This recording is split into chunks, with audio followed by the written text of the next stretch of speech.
దోస్తులు అందరు ఎట్లుండ్రు మరి మంచిగా ఉన్నారులే. నేనైతే మంచిగా ఉన్నా, మీరు కూడా మంచిగా ఉన్నారని ఆశిస్తున్నాను. ఇవాళ అయితే నేను ఆషాఢ మాసంలో గోరింటాకు అయితే పెట్టేసుకున్నాము. మీరు పెట్టుకున్నారా గోరింటాకు? చూడండి, నా గోరింటాకు అయితే మంచిగా ఎర్రగా పండింది కదా. ఈ గోరింటాకు అయితే మన మిద్దె తోటలో వచ్చినప్పుడు గోరింటాకు నేనైతే ఇలా పెట్టేసుకున్నాను. మీరు ఎట్లా పెట్టుకున్నారు? పెట్టుకోకపోతే ఈ యొక్క గోరింటాకు ఎర్రగా పండాలంటే ఎలా పట్టుకోవాలంటే కొన్ని టెక్నిక్స్ నాకు తెలిసిన మీతో షేర్ చేసుకుందాం అనుకుంటా. నేను ఎలా పెట్టుకుంటాను.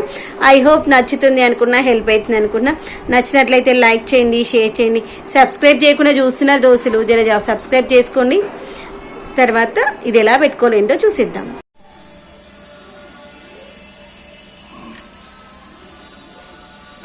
ఫ్రెండ్స్, ఇదిగోండి గోరింటాకు అయితే మంచి కాడలు తెంపేసాను. తెంపేసి కొంచెం చింతపండు కూడా తీసుకున్నాను. కొంచెం నానింది అనుకోండి, ఈజీగా మెత్తటి పేస్ట్ అవుతుంది. ఒకసారి అయితే వాటితో మంచిగా కడిగేసుకొని మిక్సీ జార్లో మనము నిండుగా వచ్చేటువంటి మిక్సీ జార్ చిన్న అయితే చిన్నది, పెద్ద అయితే పెద్దది పెట్టుకోవాలి. అడుక్కుంటే మాత్రం అస్సలు దంగదు. ఇది వేసాం కదా, ఒక రౌండ్ తిప్పేసి మిగిలింది మళ్ళీ వేసుకుందాము. అంతేగాని మనము నిండైంది కదా పెద్దది తీసుకున్నాం అనుకో అస్సలు దంగదు అనమాట. అట్లని వాటర్ ఎక్కువ పోసినామా ఇంకా అయిపోయినట్టే. కాబట్టి మరి పెద్దది తీసుకోకుండా చిన్న దాంట్లోనే చేసేసుకోండి. ఒక రౌండ్ తిప్పేసి మిగిలింది వేద్దాం. ఇదిగోండి ఇలా మంచిగా మెత్తటి పేస్ట్ లాగా మిక్సీ పట్టేసుకోవాలి. ఇక్కడ మన ఇష్టం చింతపండు వేసైనా మిక్సీ పట్టుకోవచ్చు, లేదంటే మనం నిమ్మరసం మిక్సీ పట్టుకున్నాక కొంచెం నిమ్మరసమైన పిండుకోవచ్చు. తర్వాత మన చేతికి ఏ డిజైన్ కావాలంటే ఆ డిజైన్ పెట్టేసుకోవచ్చు. నేనైతే చందమామలాగా పెట్టేసుకొని చుట్టూ చుక్కలు పెట్టుకున్నాను. తర్వాత ఒక 3 నుండి 4 గంటలు మంచిగా ఆరనివ్వాలి. ఆరిన తర్వాత తీసేసేయాలి.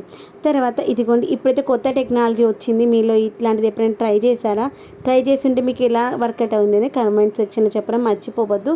నేనైతే పెట్టాను కానీ ఎక్కువసేపు ఉండకపోవడం వల్ల రెడ్ కాలేదేమో అనుకుంటున్నాను.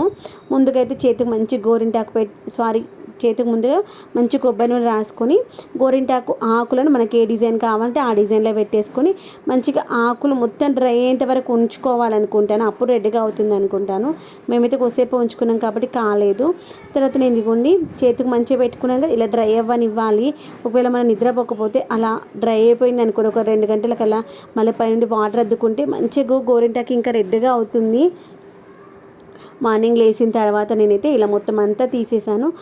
మనం ఇలా గోరింటాకు పెట్టుకున్న బెడ్ పైన కాకుండా కింద సాప వేసుకొని కొంచెం బెడ్షీట్ వేసుకొని పడుకున్నాం అనుకోండి, బట్టలకు అంటుతుంది, బెడ్ అంతా పాడైపోతుందనే టెన్షన్ ఉండదు. నెక్స్ట్ టైం మళ్ళీ బెడ్షీట్ వాష్ చేసుకోవచ్చు.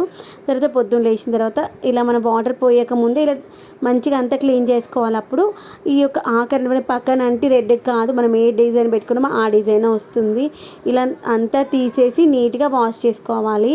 వాష్ చేసుకున్న తర్వాత కొంచెం కొబ్బరి నూనె పెట్టుకోవాలి. అప్పుడు మంచి గోరింటాకు అయితే మంచిగా డార్క్గా వస్తుంది. ఇంకా ఎక్కువ రోజులు ఇంకా కలర్ అలానే ఉంటుంది అనమాట. మీలో ఎంతమందికి అలా మనం గోరింటాకు తీసుకున్న తర్వాత కొబ్బరి నూనె పెట్టుకోవడం అలవాటు ఉందా కామెంట్ సెక్షన్ చెప్పండి. చేతి అయితే మంచిగా షైనింగ్ వచ్చినట్టు అనిపిస్తుంది గోరింటాకు పెట్టుకుంటే, ఎంత మంచిగా అనిపిస్తుంది అసలు. ఇదిగోండి ఇలా ఎంత అందంగా ఉన్నటువంటి గోరింటాకు అయితే నేను పెట్టుకున్నాను. మీలో ఎంతమంది పెట్టేసుకున్నారు గోరింటాకు? ఆషాఢ మాసంలో గోరింటాకు పెట్టుకోవడం